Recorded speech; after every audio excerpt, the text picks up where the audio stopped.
Okay, it's the situation update for Wednesday, January 5th, 2022. And it looks like very likely I'm going to be on with Alex Jones today on InfoWars at 12 noon Central to discuss the topic that we talked about here yesterday. And then I realized Thursday is January 6th. And there's all kinds of crazy shenanigans that are going to happen on January 6th. So I kind of I ordered the team to change the sale to today, and I announced it yesterday on Brighteon Social and on Telegram as well, and I'm announcing it here. So it's going to be today at 10:30 a.m. It may already be 10:30 by the time you hear this. So the sale is on, which means the Ranger buckets are live and probably selling. And if you want to get some of those buckets, jump on in there, healthrangerstore.com. We have several thousand of them. We expect they will last at least one day. That's our hope. So you don't have to panic and freak out. I think if you want to get some Ranger buckets, you'll be able to this time. But don't delay either, because it's a day early. And the reason we're doing this a day early, and again, I apologize for any confusion, but I just realized there are so many signs of weird things that are going to happen tomorrow, because it's J6. It's a day for false flags. It's a day for, deep state terrorism. It's a day of media lies, and who knows what they're going to try to do. So we didn't want to have disruptions and confusion and all these things happening at the same time we're trying to fulfill orders. So anyway, New Year's sale, healthrangerstore.com. It's on now, or 10:30 a.m. today, and it goes for several days as well. So check it out. We've got a lot of bonuses and things like that when you shop with us, and I appreciate your support. Okay, I also wanted to mention I have the list now of the hosts for Brighteon Radio, which is launching next Monday. That's brighteonradio.com, and I'm joining Jim White at noon Central Time. Wait, is that Central or is that Eastern? That might be Eastern. I'll find out. Yeah, I think it's Eastern. Anyway, I'm joining Jim White. I'll be his first guest. And the other hosts that we have on Brighteon Radio, and the website's just brighteonradio.com. You want to tune in. We have Wayne Cook starting at 8 a.m., and again, I think that's Eastern time. We've got Dr. John Diamond, Sam Bushman, the Liberty Roundtable Radio, Eric Naputi with Real Talk. Jim White already mentioned. We've got the Matrix Radio Show. And we've got Alan Keyes at 2 p.m. And then, let's see, Clay Clark, Thrive Time. Debbie Jorgatos, or Jorgatos. I'm not sure how to pronounce that. Can We Talk Live? That's her show. We've got Gene Ho, Through the Lens Radio Show. And then Robert Scott Bell, Wayne Allen Root, who's joining us for the first time. So I want to big thumbs up to Wayne there. I'm really glad Robert Scott Bell's doing an hour with us. We've got Pete Santilli, Brandon Howes from the World Review Report, and Stu Peters. And then in the late evening will be my Situation Update podcast. So now I'm going to have to be formatting my podcast for radio as well. That should be interesting. Don't worry, I'm not going to censor myself at all, because it's not broadcast terrestrial radio. It's online radio, so we can say whatever we want. Okay. Anyway, check it all out starting Monday, brighteonradio.com, and spread the word. Okay, now there was a freak winter storm, snowstorm thing that happened yesterday. Well, actually, it started Monday night. And in Virginia, a big section of I-95 shut down for like 20-something hours. So people, including, I believe it's Senator Tim Kaine, was stranded for 21 hours. But people were stranded in their cars and trucks on the highway in the snow, and it was a parking lot. Nobody was moving. Nothing was moving. You can see people tweeting about this still. And it started Monday night. Tim Kaine tweeted, I started my normal 2-hour drive to D.C. at 1 p.m. yesterday. I guess that's Monday afternoon, 1 p.m. 19 hours later, he said, I'm still not near the Capitol. Wow. This is Virginia. So I guess it was Monday midday that this started. In any case, people started to realize they were running out of gas, and so they had to turn off their cars to conserve gas. And then guess what? Oh, it gets cold in your car or cold in your truck. And so then you got to start it again to warm up and have some heat. But then you're using gas, and gas is limited. All right. Now, all this time over a period of 20 plus hours. I don't know if you've ever been stuck in traffic for 20 hours. I have not. I have not been stuck for 20 hours. I've been stuck for a few hours. I was stranded in London as a kid during the London air traffic controllers strike in like 1981 or whenever that was. I slept in the London airport on a bench. But that was luxury compared to being stuck in a car on the highway in Virginia in the middle of all the snow, and you've got nowhere to go. So I wanted to say, let's take this opportunity to go over some of the preps that you should always drive with in your car. Now, if you're stuck in your car for 20 plus hours, you're going to really hope that you have food and water, right? Food and water are essential. It's also good to have backup communications. This is number one, you should have a charger for your phone or a way to charge it from the car if it's got a USB port, but a backup little, portable battery for your phone would be great. Also good, this is a good reminder to plug the satellite phone. What if the cell towers are down and you're stuck on the highway and you need to call your loved ones? I'm not sure how the ambulance would get there, but maybe they can send, I don't know, a medic on a motorcycle or something. It's motorcycle medic, yeah. But whatever, a satellite phone helps you do that. So support our sponsor there, sat123.com. Always travel with a satellite phone in your car, because you never know when a freak storm is going to hit and you're going to be stranded. But in addition to that, do you remember me saying many years ago that I always travel with a folding bicycle in my car?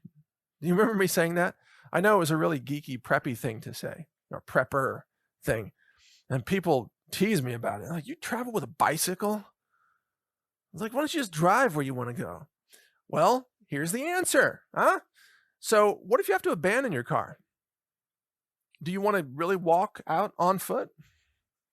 No, probably a bicycle would be a great idea. You can travel a lot faster, a lot farther on a bicycle. Now, not necessarily in the snow in this case, but there could be lots of other reasons why you're stranded in your car and you can't move your car. But if there's not snow on the ground, you could get out and you could ride a bike.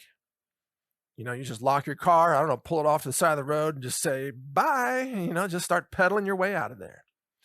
Now, the other thing that's important, what about your Glock, huh? What about your sidearm? Do you have your pistol with you? Do you have, how many rounds of ammo do you have with you? And do you have an extra rifle in the car? See, good questions, right? What are you traveling with? So not just food and medicine and emergency first aid, might also be a good idea to have toilet paper if you have to act like a bear and crap in the woods on the side of the highway in Virginia. Hey, you got to go. You got to go. You're just going to walk out into the woods there and do your business and then get back in your car. Certainly, you don't want to go in your car. So where are you going to go? You're going to go on the side of the highway is what you're going to do. And by the way, if you're going to wander off the highway there on foot, you need a flashlight because it's dark and you're looking for a place to poo. So you need a flashlight. Be good to have a head-mounted flashlight so you don't have to carry it in your hands because your hands are going to be busy doing your business. And so on and so forth. And by the way, if you had a water filter with you, you could gather up some of the snow on the ground and you could melt it with the heat from your car engine, right? And then you could filter it and you could drink it if you didn't have any spare water. So what happens in a lot of these storms is the cell towers go down and then you lose communications abilities. And sometimes you can't get the GPS satellites if the snow is really, really thick. And so what if you're lost? Would it be good to have a paper map? What if you had to walk out of there on foot?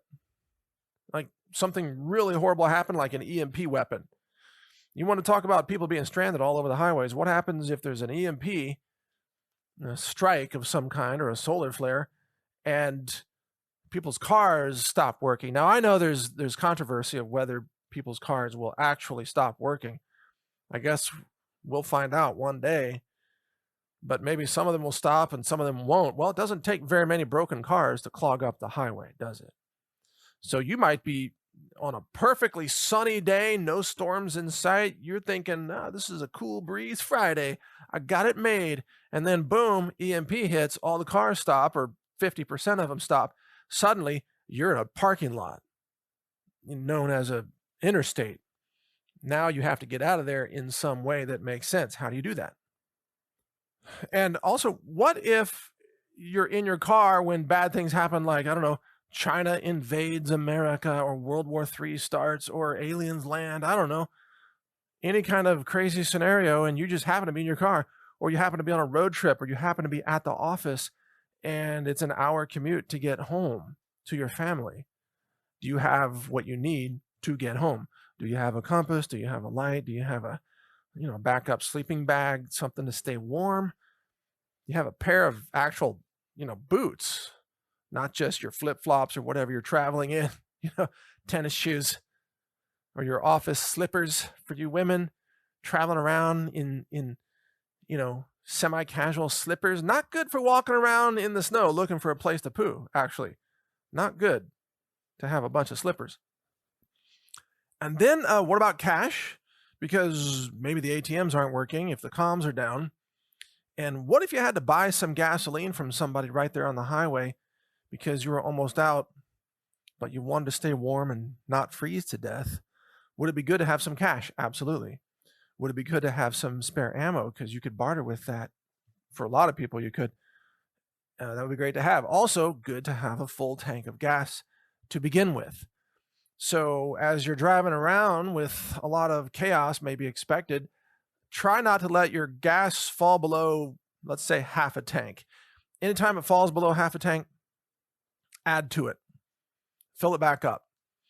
And although I don't recommend this with gasoline vehicles, but if you have a diesel vehicle, it might be a good idea to carry around some extra diesel in a can, like a 5-gallon metal diesel can. I don't like to do that with gasoline because gasoline is very explosive.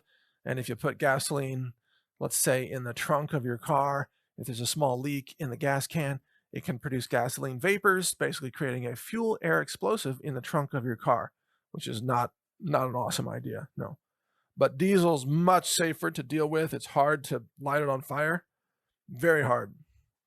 The diesel has to be really heated and compressed in order to, combust. So it's this is why I prefer diesel vehicles, by the way. And it's safer to travel with spare diesel.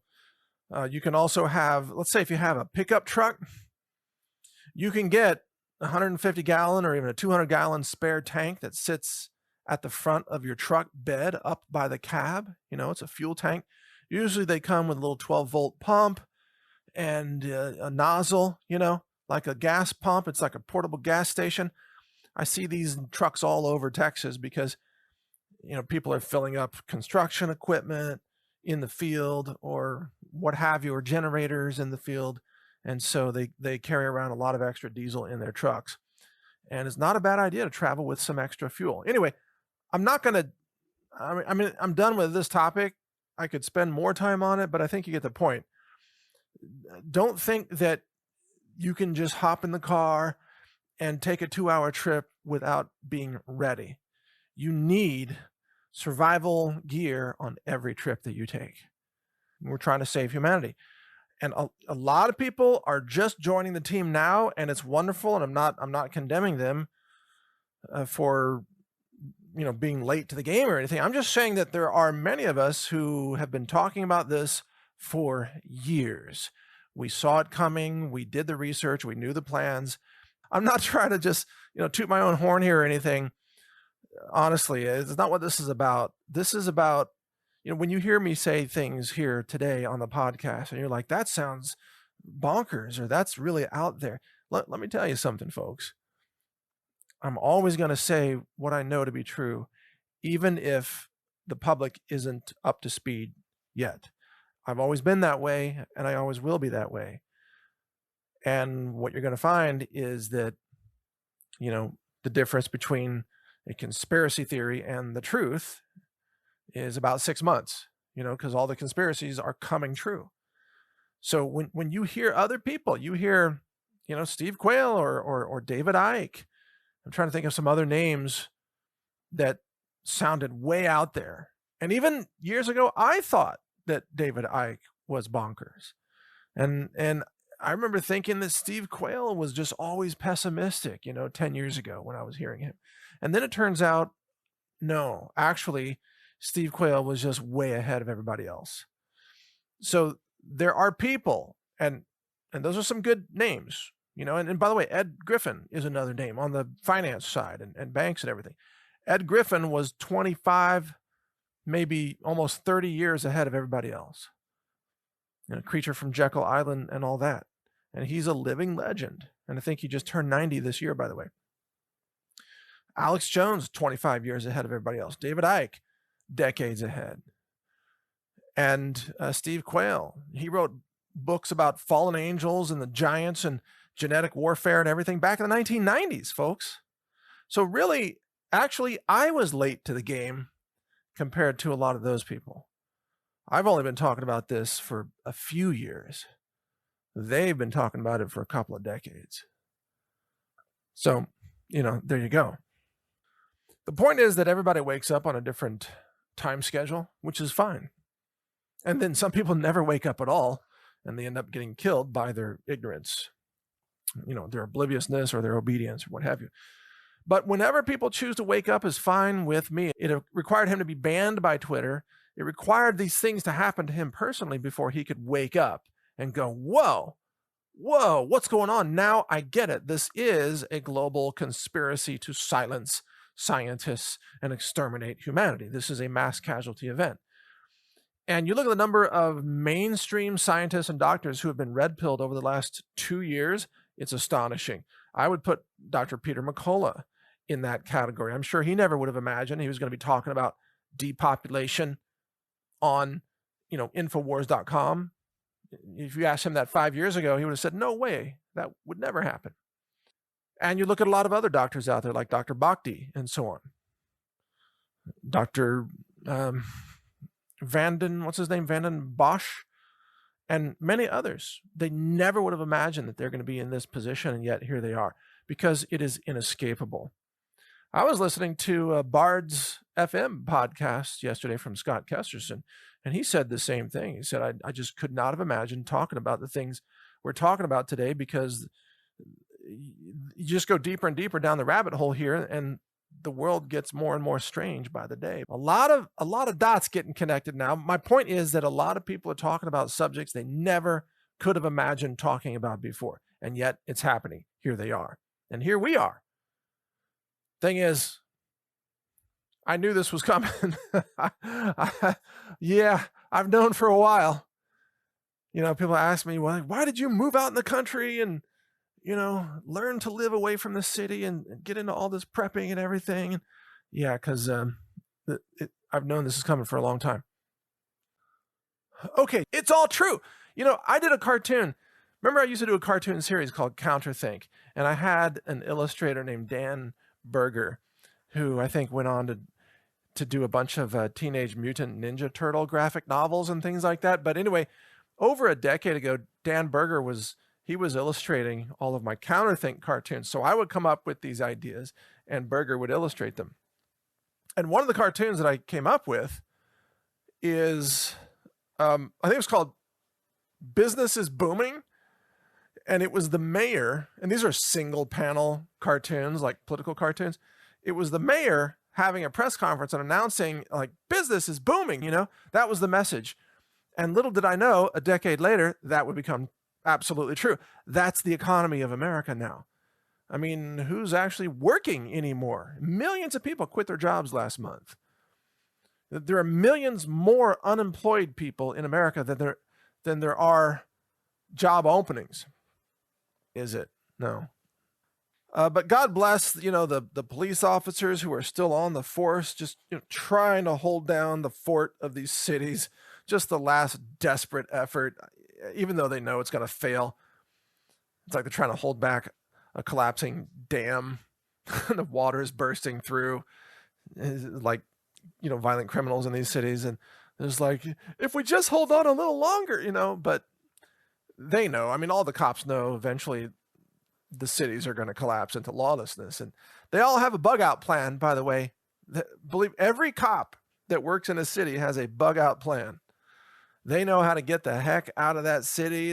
There was another story there about how FEMA is going to conduct a nuclear detonation drill on January 6th. And that's tomorrow. Oh boy. So there's a National Engagement Seminar for Planning Guidance for Response to a Nuclear Detonation, January 6th, 2022, time 3 p.m. Eastern to 3:30 p.m. Eastern. It's only a 30-minute seminar. I guess that's because the seminar is going to be like, boom, good luck, and like, you're done. 30-minute seminar. I've never heard of a government seminar that's only 30 minutes. Usually they're 3 days. But apparently there's going to be some kind of a nuclear detonation, drill / seminar here for half an hour. And then if you go to the FEMA planning manual, there's actually a PDF on FEMA.gov. The third edition, published December of 2021, planning guidance for response to a nuclear detonation. And the upshot of what this document says is that basically you're on your own. You're all pretty much screwed. Nobody's coming to help you.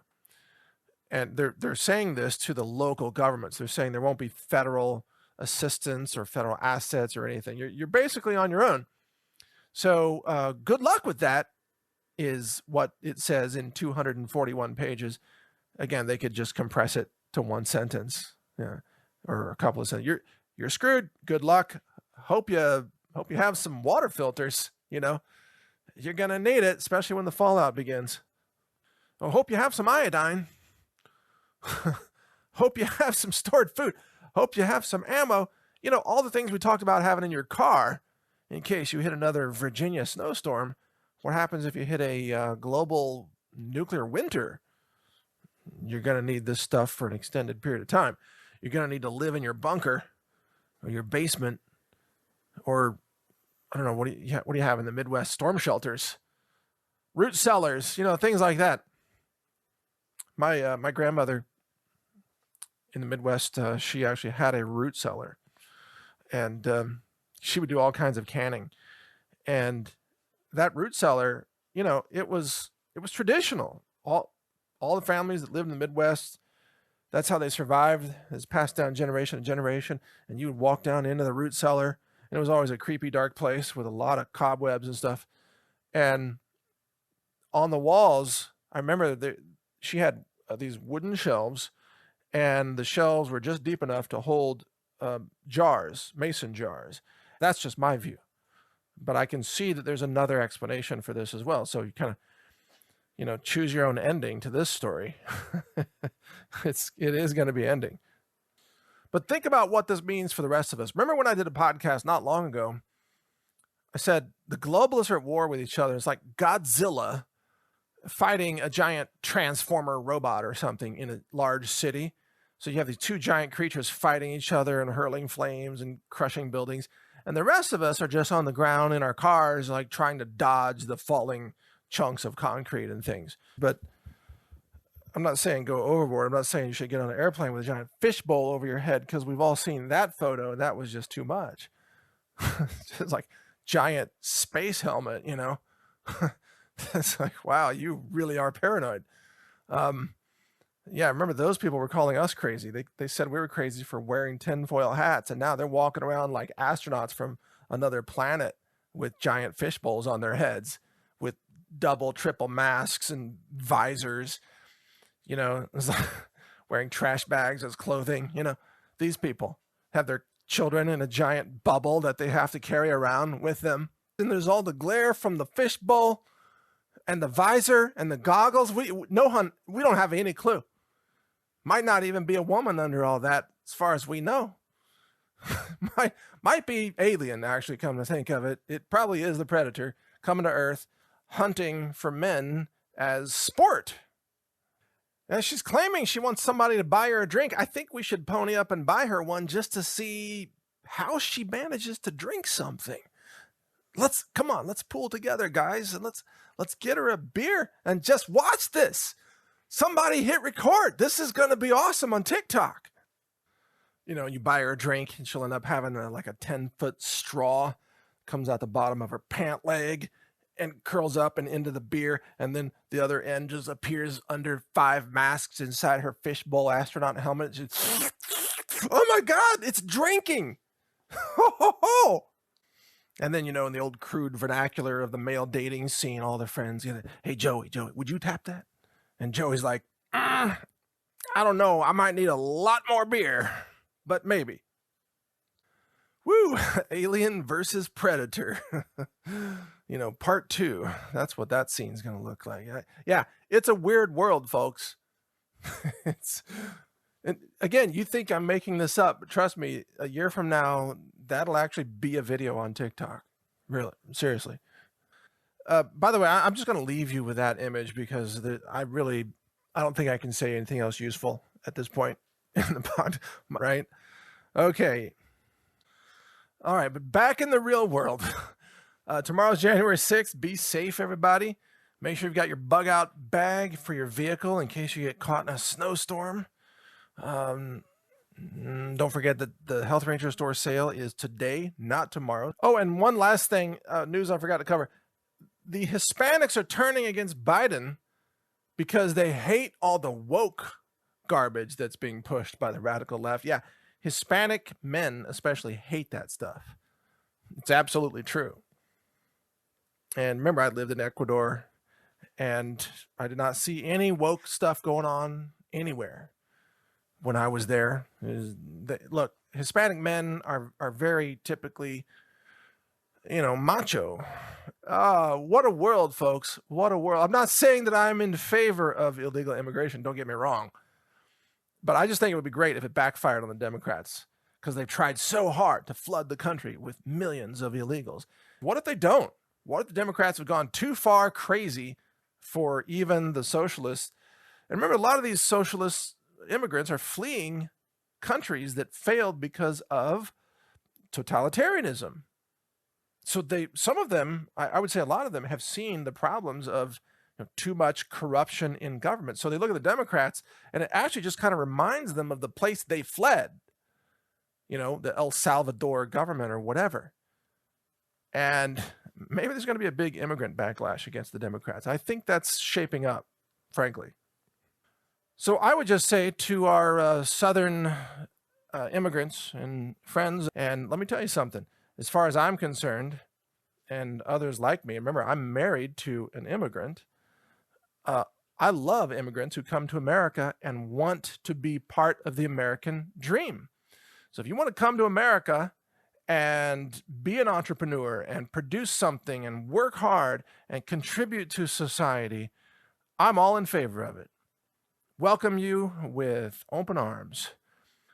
The only immigrants that we don't like, when I say we, I mean those of us living in Texas, we don't like immigrants that come into the country and then just get on welfare and collect a bunch of entitlements and payouts and not work. But then again, we don't like Americans who do that either. So it's actually got nothing to do with immigration. We just don't like lazy people, period. There's plenty of lazy Americans. In fact, we wish they would leave. It's time to actually immigrate with an E out of the country. Why don't you lazy Democrats just, I don't know, go move out to Cuba or somewhere? Go to North Korea. You'll feel right at home. Or how about this? I would love to do a trade.